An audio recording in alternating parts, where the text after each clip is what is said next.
নমস্কার। আজকে 5 দিন পর আবার একটি ভিডিও করতে এসেছি। 5 দিন কি আমি কোনো খুব গুরুত্বপূর্ণ কাজে ব্যস্ত ছিলাম? না। 5 দিন কি আমি অসুস্থ ছিলাম? না। 5 দিন আমি কি বাইরে কোথাও ছিলাম? না। এগুলো কোনোটাই কারণ নয়। আদপেই এই 5 দিন ধরে ভিডিও না করার কোনো কারণ হয়তো ছিল না। আমি নিশ্চিত করে কোনো একটি কারণকে দর্শাতে পারবো না, আমি কোনো অজুহাত দেখাতে পারবো না। তবে এটা বলতে পারি যে এই 5 দিন ধরে এই কাজটি করার জন্যে বসার ক্ষেত্রে আমার কোথাও একটা আগ্রহের ঘাটতি ছিল, একটা ভালো না লাগা কাজ করছিল। ভালো না লাগাকে আমি যদি প্রশ্রয় দিয়েই চলি তাহলে এটা 5 দিন কেন 5 মাস 5 বছর অবধিও গড়াতে পারে। তাই আজকে ঠিক করলাম এই ভালো না লাগাকে আর আমি প্রশ্রয় দেবো না। ভালো না লাগার সঙ্গে লড়াই করেই আজকে একটা ছোট ভিডিও তৈরি করব। কবিতা আশ্রমের কবিতা আগের দিন কয়েকটি পড়েছিলাম, নবীন বাংলা কবিতা কয়েকজনের কবিতা পড়েছিলাম। তারপর থেকে কবিতা আশ্রমে আর হাতও এই 5 দিন ধরে দেওয়া হয়নি, কোনো আশ্রমেই আর এই 5 দিন ধরে আমার হাত দেওয়া হয়নি। ফলে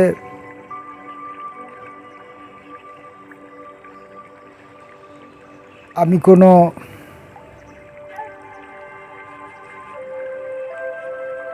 যাক সে কথা, আমি আজকে আর কোনো রকম ভূমিকা না করে কবিতা আশ্রমের ওই নবীন বাংলা কবিতা পর্বের যে কয়েকটি কবিতা আমি পড়েছিলাম, নবীন বাংলা কবিতা আশ্রমের শারদ সংখ্যা থেকে পড়েছিলাম। সেখান থেকে পড়ার সময় দৃষ্টিভ্রমজনিত কারণে একজন কবির কবিতা পাঠ আমার দৃষ্টি এড়িয়ে গিয়েছিল, আমার করা হয়নি। সেই কবিতাটি পড়ব এবং তারপর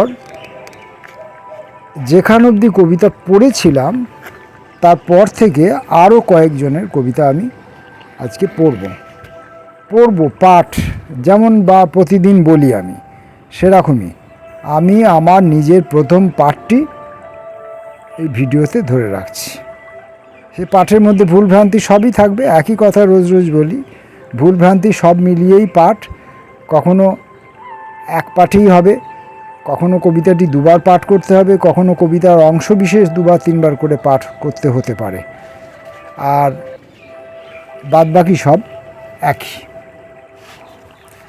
তো সেই দিনকে পাঠের সময় যে কবির কবিতা পাঠ আমার বাদ রয়ে গিয়েছিল, সেই অরুণাভ রাহা রায় কবির মুখোমুখি, তার কবিতার নাম কবির মুখোমুখি, অরুণাভ রাহা রায় তার কবিতাটি, তিনি কবিতাটি উৎসর্গ করেছেন কে সচ্চিদানন্দন কে, একে তিনি উৎসর্গ করেছেন। তার কবিতাটি আজকে প্রথম পড়ব, তারপর আগের দিন যেখান অবধি পড়া ছিল তারপর থেকে আমি আবার আজকে কয়েকটি কবিতা পড়ব। অরুণাভ রাহা রায় কবির মুখোমুখি। ব্রেকফাস্টের টেবিলে বসে কবি দেখতে পেলেন লাঠি হাতে হেঁটে যাচ্ছেন গান্ধীজি। বাপুর পিঠ কিছুটা নুব্জ। চারপাশে ধোঁয়া উঠছে, ভোপালের গ্যাস দুর্ঘটনা। এমন সময় শুধু জেগে ওঠে কবিতারা। স্টকহোম থেকে উড়ে এসে কবিতা পাঠের আসরে যোগ দেন টমাস ট্রানস্ট্রোমার। মুহূর্তকে ঢেকে রাখে কেরালার গাছপালা। দিল্লির দূতাবাসে অক্টাভিও পাজের সঙ্গে মোলাকাত, আড্ডার ওপর দিয়ে অতিকায় আলোর ছুটে যাওয়া। সকালবেলায় গালে হাত দিয়ে এইসব এলোমেলো ভাবেন কবি। আমি তাঁর মুখোমুখি চুপচাপ বসে আছি। বললাম, আগের দিনের যে ভ্রান্তি হয়েছিল সেই ভ্রান্তির সংশোধন করলাম। আজকে সব্যসাচী মজুমদারের কবিতা থেকে আবার কবিতা পড়া শুরু করব। সব্যসাচী মজুমদার, কবিতার নাম সমাধি বদল করো। সমাধি বদল করো চর্বচস্য শুদ্ধ, গরণে জগৎকারু দুই স্তনে বুদ্ধ। এমন মোটিভ নিয়ে ভেঙে দাও গাছ, তোমার শরীর বুঝি প্রতিপন্ন মাছ। যেন রয়ে গেছে সব স্মৃতি পঞ্চানন, বিবিধ জগতে শুনি ভাতের কারণ। শুনি জল জলাধার জলাতঙ্কময়, মাংসে হাত দিয়ে বুঝি কেনার সময়। সময় বুঝেছি আমি মাছের বাজারে, যে যেমন দর দামে টিকে থাকতে পারে। পারে শব্দ এঁকে নিতে নতুন খাতায়, স্বভাব যেভাবে আরও প্রতিদ্বন্দ্বী চায়। চেয়েছে গ্রহের আবহাওয়ার ধরন, যতটা তোমার তুমি নেই ততক্ষণ। পরের কবি পৃথা চট্টোপাধ্যায়। পৃথা চট্টোপাধ্যায়ের কবিতা অন্য এক সময়ের কথা। সীমান্ত রেখার কাছে যখনই চেয়েছি যেতে, আর এক ঢেউ এসে অন্য কিনারায় বারবার টেনে নিয়ে যায় ক্রমাগত। জয়ের আনন্দ ছুঁয়ে কখনো হাসিনি বিজয়িনী হাসি, দূরবীনে চোখ রেখে কখনো দেখিনি নক্ষত্র রহস্য ঘেরা সুনীল আকাশ কৃষ্ণা রাতে অন্ধকারে। আমাকে আহত করে বিক্ষত সময়, চুরি হয়ে গেছে মানুষের শুভ বোধ। খিড়কি দুয়ার খুলে এখন দেখে না কেউ, নির্জন দুপুরে অলিভ পাতার মতো জলে চই চই হাঁসগুলি শ্যাওলায় ভাসে। পুরনো শাড়ির ভাঁজে এখনো কি কেউ সযত্নে লুকিয়ে রাখে প্রিয় চিঠি অপেক্ষার রাতে। পরের কবি সুমনা সান্যাল, কবিতার নাম ঘূর্ণি। মানবী বিদ্যার পাশে অতর্কিত বেণীমাধব শীল, টেবিলে পুরনো ধুলো তন্ত্র বিভূতি চক্রবর্তী দীপেশ, আর আরোগ্য নিকেতন বিষণ্ণ সিলভিয়া প্লাথ, বিছানায় জগৎ সন্ধ্যা। আদিগন্ত যোগিনীর গান এই নিয়ে জেগে থাকে ঘর। ঘুমহীন যেন সেই হাজা মজা পুকুরের সিঁড়ি দিয়ে নেমে যাচ্ছে। কবেকার পুরনো লণ্ঠন এবং আচম্বিতে সহসা ঘনিয়ে আসে নতুন সময়, যেন খুব সমস্বরে জেগে ওঠে স্পিভাকের স্বর। ক্যান দ্য সাবঅল্টার্ন স্পিক, এর বেশি কি বলবো। মা তো কথাই বলেনি কোনো দিন, ও বাসনের ভার নিয়ে ঘাটের রান্নায় ক্রমশ দুর্বদ্ধ হয়েছে মধ্যাহ্নের চকিত বিদ্যুৎ। কবিতাটি ঠিকমতো পড়া হলো না, তবু আমি পড়াটা চালিয়ে গেলাম, কারণ আমাকে দ্বিতীয়বার এটাকে আরেকবার পড়তে হবে। সেই কারণে জানি না দ্বিতীয়বারেও ঠিক করে পড়তে পারবো কিনা। মানবী বিদ্যার পাশে অতর্কিত বেণীমাধব শীল, টেবিলে পুরনো ধুলো তন্ত্র বিভূতি চক্রবর্তী দীপেশ, আর আরোগ্য নিকেতন বিষণ্ণ সিলভিয়া প্লাথ, বিছানায় জগৎ সন্ধ্যা। আদিগন্ত যোগিনীর গান এই নিয়ে জেগে থাকে ঘর, ঘুমহীন যেন সেই হাজা মজা পুকুরের সিঁড়ি দিয়ে নেমে যাচ্ছে কবেকার পুরনো লণ্ঠন, এবং আচম্বিতে সহসা ঘনিয়ে আসে নতুন সময় যেন খুব নিচু স্বরে জেগে ওঠে স্পিভাকের স্বর, কন দ্য সাবঅল্টার্ন স্পিক। এর বেশি কি বলবো? মা তো কথাই বলেনি কোনো দিন। বাসনের ভার নিয়ে ঘাটের রানায় ক্রমশ দুর্বোধ্য হয়েছে মধ্যাহ্নের চকিত বিদ্যুৎ। জানি না পড়তে পারলাম কিনা। পরের কবি বর্ণালী কোলে। বর্ণালী কোলের কবিতা সূচি শিল্প। কয়েকদিন টানা বৃষ্টির পর রোদ উঠেই আকাশ নিভে গেছে, যেন শানিত তরবারির উন্মোচন এবং খাপের মধ্যে ঢুকে যাওয়া। এই আশাবাদ নৈরাশ্যবাদের দোলাচলে, এই সাহসিকতা কাপুরুষতার দ্বন্দ্বে চামড়ার মধ্যে সূচের ফোঁড়, তারই বেদনা সয়ে সয়ে আমি যেন কারুকাজ। তারই বেদনা সয়ে সয়ে আমি যেন কারুকাজ। দিব্যেন্দু বন্দ্যোপাধ্যায় পরের কবি। দিব্যেন্দু বন্দ্যোপাধ্যায়ের কবিতা চৈতন্য পথগামী। আমার চৈতন্য শুয়ে অনন্ত গভীরে, যে কথা লিখিনি আগে তাই বুঝি লিখি, হৃদয়ে বিরহ লিখি আগুলে সমুদ্র, মাটির প্রতিমা গলে বড় ধীর লয়, মাটির প্রতিমা গলে বড় ধীর লয়। আমার কথারা আজ রাধার বিরহ, আমার কথারা আজ কৃষকের ঘুম, আমার কথারা আজ জীবনের তরি, আবিরের মোহ নেই ফসলের যত। ফেলে রাখি গন্ধরাজ মাটির জীবন, ফেলে রাখি কুয়াশায় জটিলতা যত, ফেলে রাখি অবিরাম আনন্দ অভাব, আমার চৈতন্য এসো বাজো এসরাজ।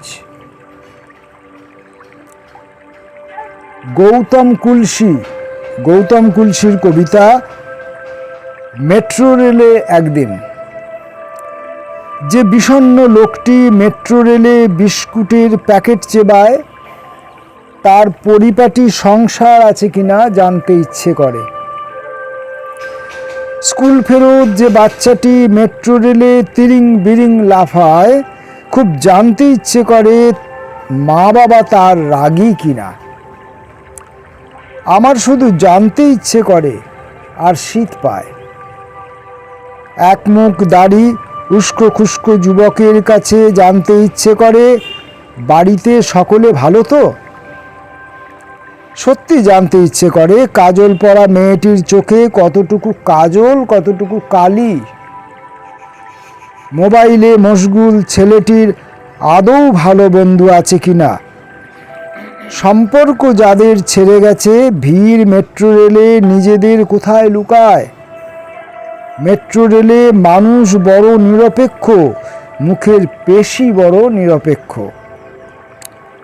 মেট্রোর কাঁচের মতো যে মেয়েটির চোখ হঠাৎ ঝাপসা হয়ে এলো, ডেকে জানতে ইচ্ছে করে আর কতদিন এভাবে গোপনে ভালোবাসবে রাকা। আমার শুধু জানতে ইচ্ছে করে আর শীত পায়। কবির নাম অরিত্র সান্যাল, কবিতার নাম অনুপস্থিতি। জানালা দিয়ে দেখা বিমানের ওইটুকু রূপ ডেকে নিন। এঘর থেকে ওঘর টেবিল ল্যাম্প আর মানুষের শান্ত অশ্রুপাতে সে পরাগ সন্ধানের ছলে এসে বসে। এখন ক্রমাগত হাওয়ার আড্ডা তাকে ঠেলে দিচ্ছে পূর্বেকার দিকে। সেখানে সে ছিল বোবা আসবাব, ভাঙা চিরুনির মতো তার খঞ্জ জীবন পড়ে পড়ে আছে। আকাশের আরতি ছিটিয়ে দিয়ে সে বিমান বারান্দা অবধি যায় সারা রাত ধরে। বাড়ির পিছনে থাকে ত্রস্ত বেড়াল আর সাদা আলো, সরু গলি, ছায়া সচলতা যেন আত্মার পথ। তবু অবশিষ্টের মতো বিমানটি থেকে যায়, মনোনিবেশের মতো শূন্যতার থেকে যায়। বাইরে কাকের পর কাক জমে, উড়ে আসে, বাঁধে ঝাঁক। ঘরের ভিতরে থাকা অনুপস্থিতিটিকে ডাক দেয়। এককালে ডানা ছিল তারও।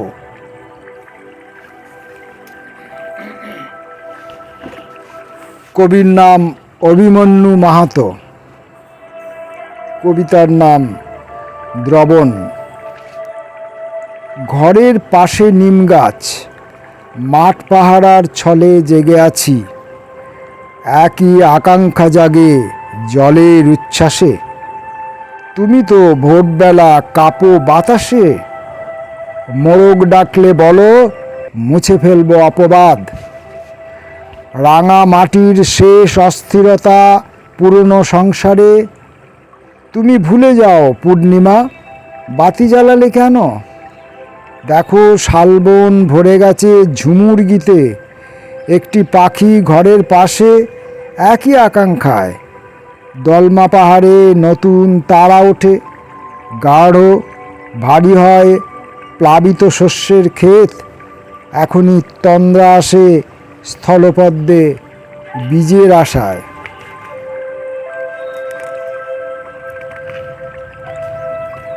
পরবর্তী কবির নাম অরিজিৎ বাগচি, কবিতার নাম শিমুল দা। শিমুল দা। পাশের বাড়ির শিমুল দা একটা হাত নেই তো কি, রোজ 3 বেলা টিউশনি পড়ায়। পাশের বাড়ির শিমুল দা একটা হাত নেই তো কি, রোজ 3 বেলা টিউশন পড়ায়। বেশ নামডাক আছে তার কোচিংয়ের অঙ্কের মাস্টারমশাই। মাঝে মাঝে দুপুরবেলা দেখা হতো ওর সাথে বড় রাস্তায়। ও জিপিও থেকে ফিরছে, আর আমি দুপুরে ভাত খেতে এসেছি বাড়িতে। কথা হলে জানতে পারতাম সরকারের কোন কোন হ্যান্ডিক্যাপড কোটায় কটা ভ্যাকেন্সি আছে, ও কোথায় কোথায় ফিল আপ করেছে আর কোথায় কোথায় করেনি দূরত্বের জন্য। চলে যাওয়ার সময় হলে ও প্রত্যেকবার একই কথাই বলতো, বুঝলে বন্ধু, একমাত্র হ্যান্ডিক্যাপড হলেই মানুষ কোটার খোঁজ করে। সুস্থ মানুষেরা তো আর আমাদের মতো অসহায় নয় যে কোটার জন্য বসে থাকবে। স্বপ্নদীপ রায়। যে কটা প্রাণের কথা, যে কটা প্রাণের কথা তাদের লিখে রাখছি অশক্ত হাতে কালো দেওয়ালে। ওদের মুছে ফেলো না দোহাই। চক হাতে হাত আরও যেন অসাড়, সাপের মতো হিলহিলে। তবু আমি লিখব কথার পিঠে আরও কিছু কথা, প্রাণেরই কিছু কথা। রক্ত, সত্য, বার্ধক্য, ব্যথা। একটু জায়গা চাই। মুছে ফেলো না দেওয়াল, কালো ক্যানভাস শক্ত হাতে। আমার যে নষ্ট মাখার সময় নাই।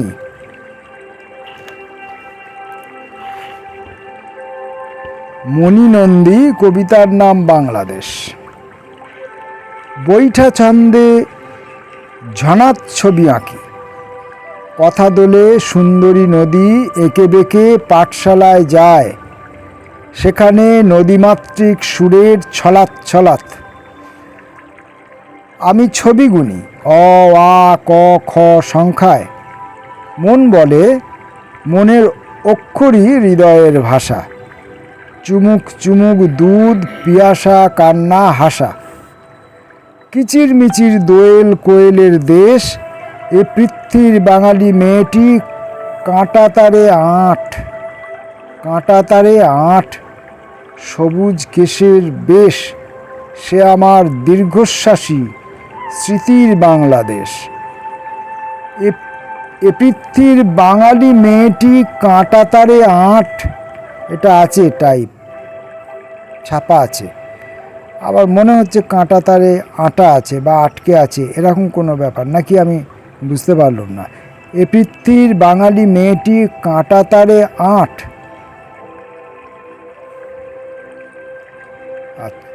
হতে পারে, বুঝতে পারলাম না। সবুজ কেশের বেশ, সে আমার দীর্ঘশ্বাসী স্মৃতির বাংলাদেশ। পরের কবির নাম তন্ময় বিশ্বাস, লগ্নজিতা তার কবিতার নাম। বরং এভাবে কেটে যাক দিন লগ্নজিতা। ধরো বৃষ্টি পড়ছে এখন, কবিতার খাতা ফেলে রেখে জলের উপর ভিজবো দুজন। বরং এভাবে কেটে যাক দিন লগ্নজিতা। ধরো আজ রৌদ্র ঝলমল, কত কত কাল দ্বিধাগ্রস্ত, পাড়ি দেব দোহে রৌদ্রের বাগান। পরের কবির নাম জয়তী দাস, কবিতার নাম কাষ্ঠ শিল্প। নির্জন সেই রোদের প্রান্তে, জানি না কতটা ঝলসানো সৌন্দর্য নিয়ে দাঁড়িয়ে আছে পলাশ গাছটি। আমি লেন্স ঘোরাতেই সে চটপট জামা খুলে ছুঁড়ে দিল হলুদ করিডোরে, ঈষৎ আভিজাত্য। এবার পাপড়িগুলো মেলে ধরেছে ঠোঁটের কোণে। হঠাৎই চোখে পড়ল পাজরে একটি মৃত কাঠঠোকরা গলাত ধরে দাঁড়িয়ে আছে। সেও কবে যে সুন্দরের বাসাবাড়ি খুঁজতে এসেছিল। গড়ানে লেগে আছে অনেকটা পথ, খয়েরি পাললিক, সবই একসময় পারস্পরিক ব্যবহার্য। খোদাই হয়ে যায় শিল্পের কারিগরও, পলাশ কিংবা চন্দন। কবির নাম দয়াময় মাহান্তি, দয়াময় মাহান্তি, কবিতার নাম জ্বর।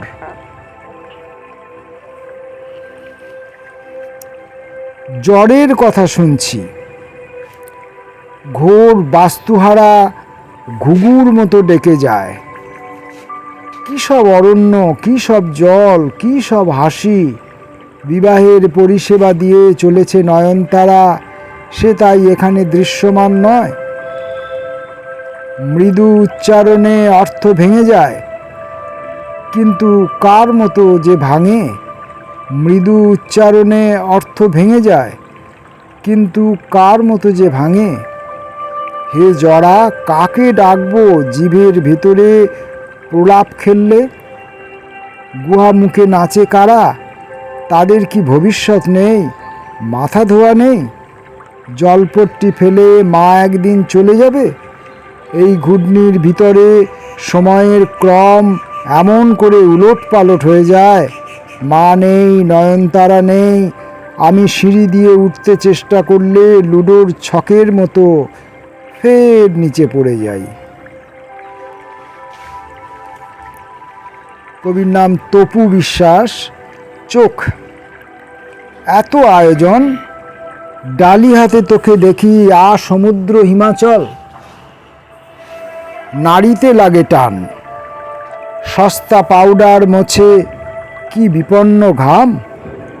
সস্তা পাউডার মোছে কি বিপন্ন ঘাম। অস্থি মজ্জা মেধা মুখ চাপা নৈশব্দের আড়ালে গুমড়ে মরে। অস্থি মজ্জা মেধা মুখ চাপা নৈশব্দের আড়ালে গুমড়ে মরে। মদ গিলে রাতে ফেরে স্বর্গের সিঁড়ি, দরজার খিল গোপনে রেখেছে চিহ্ন। লুকাতে কি চাস, লুকাতে কি চাস? মিঠাই লুচি এত ঘনঘোর আঁচল আড়াল, কিছুই রাখে না চোখ। শুষ্ক জলাধার, পাঁজরে ভাঙচুর, নাভিতে বিষের কৌটো। আমার আয়ু চাস, ফোঁটা নিতে দেখি তোর আসল বিপদ। প্রিয়ব্রত দত্ত, জন্মদাগ। শরীরের মধ্যে ঘোরাফেরা করছে একটি অচেনা রাস্তা। সেই রাস্তার সুর ধরে পৌঁছে যায় গন্তব্যহীন ঠিকানায়। পোয়াতি গাছেরা লাজুক হেসে বন্ধ করে ডানা। সেই অচেনা রাস্তার শরীর খুঁড়ে সেই অচেনা রাস্তার শরীর খুঁড়ে প্রত্নযুগের সঙ্গমরত মূর্তি। প্রেয়সী মেঘেরা আকাশ ছিঁড়ে উগরে দেয় ব্যথা। ছেঁড়া ছেঁড়া সংলাপ, নিভৃত আলাপ, রামধনু রঙে আঁকা। কয়েকটি বুনো পায়রা উড়ে যায়। শরীরে শরীরে সন্ধি, শতাব্দীর প্রেম, সেই চেনা জন্মদাগ, নিমফলের মধু, পরাগ যেখানে মন খারাপ করে ফেলে যায় রেণু। পরাগ যেখানে মন খারাপ করে ফেলে যায় রেণু। প্রত্নক্ষেত্র খুঁড়ে হাজার বছরের প্রেম, আমার শরীরেও আছে জন্মদাগ।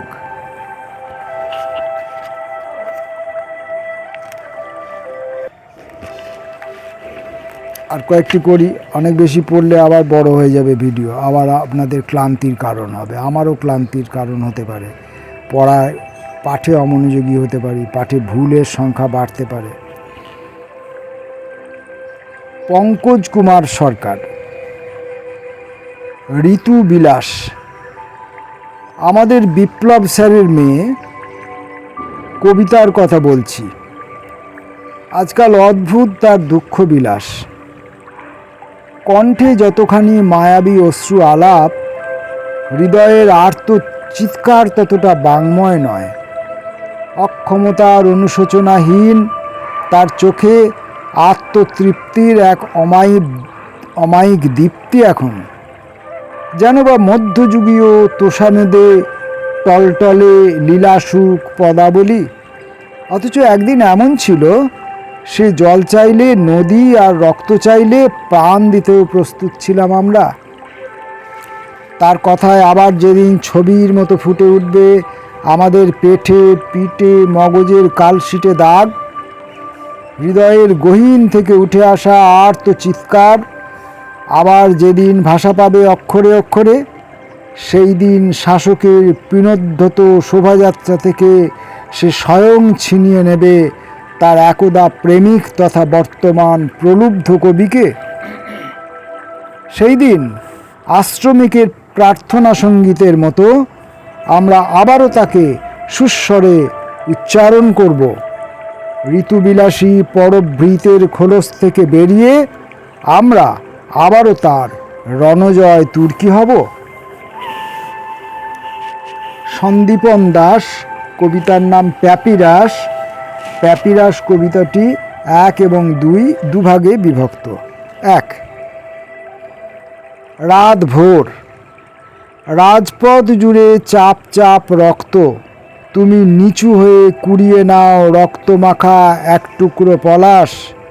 ডুকরে কেঁদে ওঠো সন্ধেমণি ফুল, লাল চোখ, তোমার পৃথিবী এটুকুই। 2। এলোমেলো আলো জেলে নেয় পরাজিত কফি মাগ। শীত বাড়ে, রাজপথ জুড়ে আবারও হেঁটে যায় রক্তমাখা বুট। তোমার ভয় করে, তবু তুমি এগিয়ে যাও গোপন ব্যথা নিয়ে, দু চোখে নিভু নিভু আগুন নিয়ে। পথ ভুল করে রাতচরা পাখি, লবি ক্যাসিনো। এ কবিতা। এরা সবাই পথ ভুল করে রাতচরা পাখি, লবি ক্যাসিনো। এ কবিতা। কবির নাম অজয় ভট্টাচার্য। সভ্যতার ঢেউ। আকাশের দিকে তাকিয়ে রিয়া বলতো, রাতে চারদিক আঁধারে ডুবে গেলেও নক্ষত্ররা ঠিক জেগে থাকে। অন্ধকারে আলোর পথ দেখায় তারা। নির্জন নিঃসঙ্গ এই বাড়িটির পছন্দ করেছিল রিয়া। কিন্তু দেখতে দেখতে সামনে পেছনে ডানে বামে তারও ফাঁকে ফাঁকে মাটি ফুঁড়ে দাঁড়িয়ে গেল সারি সারি প্রাসাদ অট্টালিকা। দিনে দিনে সভ্যতা মাথা উঁচু করে দাঁড়িয়ে গেল। মাঠ ঘাট বন জঙ্গল খাল বিল নদী নালা সর্বত্র। তারার আলো হার মেনে গেল নিয়নের আলোয়, তাই রিয়া আর আকাশ দেখে না, দেখে বড় পর্দায় তারামণ্ডলে। আজকের মতো শেষ কবিতাটি পড়ব। সুশোভন দত্ত কবির নাম, যদিও সন্ধ্যা। কবিতার নাম যদিও সন্ধ্যা। আজ ট্রেনে ভিড় নেই, হাঁকডাক নেই, একটি দুটি লোক ওঠে নামে, নেমে আসে সন্ধ্যা, ভিড় কমে। সেই একটি দুটি লোক আমাকে গুনতে গুনতে আমাতেই থামা। একটা ট্রেন কখন যে বুকের ভেতর দিয়ে চলে গেল। যাদের কবিতা পড়লাম তাদের সবাইকে নমস্কার, শুভেচ্ছা, অভিনন্দন। তাদের কবিতা আমি নিশ্চয়ই ঠিকঠাক পড়তে পারিনি, সেই অক্ষমতাজনিত কারণে তারা নিশ্চয়ই আমাকে ক্ষমা করে দেবেন। তথাপিও আমি কবিতা আশ্রম শরৎ সংখ্যা প্রকাশিত হলো, লেখকদের হাতে হাতে পৌঁছালো, পাঠকের হাতে হাতে পৌঁছালো, সাধারণ পাঠকের হাতে, ক্রেতা যারা তারা কিনে নিয়ে গেলেন। কে কতটুকু পড়লেন, কটা কবিতা পড়লেন, কটা লেখা পড়লেন তা আমরা জানতে পারছি না।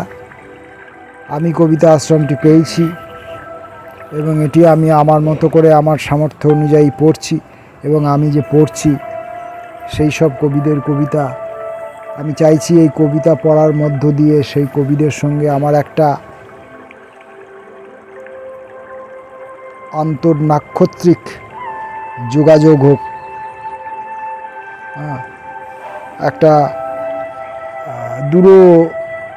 দূরত্বের যোগাযোগ হোক, দূরত্ব থেকেই যোগাযোগ হোক, একটা মানসিক যোগাযোগ হোক, একটা পাঠের যোগাযোগ হোক, একটা কবি ও কবিতা সুলভ যোগাযোগ যদি হয় তো হোক। এইটুকু কাঙ্ক্ষা নিয়ে কবিতা আশ্রমের কবিতাগুলো পড়ে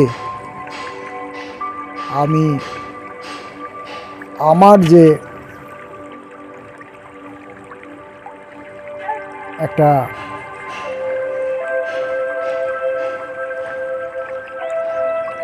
দীর্ঘ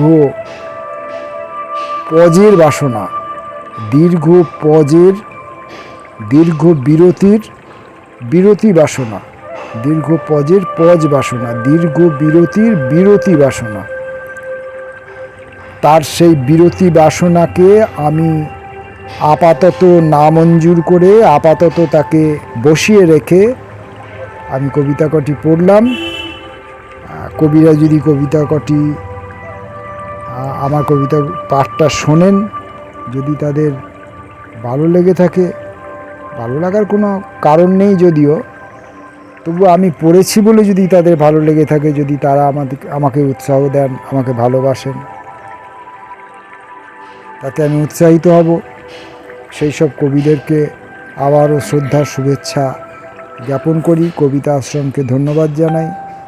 যদি আবারও পরের দিন আবার ভালো লাগা কাজ করে, তাহলে বাকি আরও যাদের নবীন বাংলা কবিতা আরও যাদের রইল সেগুলো আবার এরকমভাবেই পাঠ করব, এরকমভাবেই পড়ব।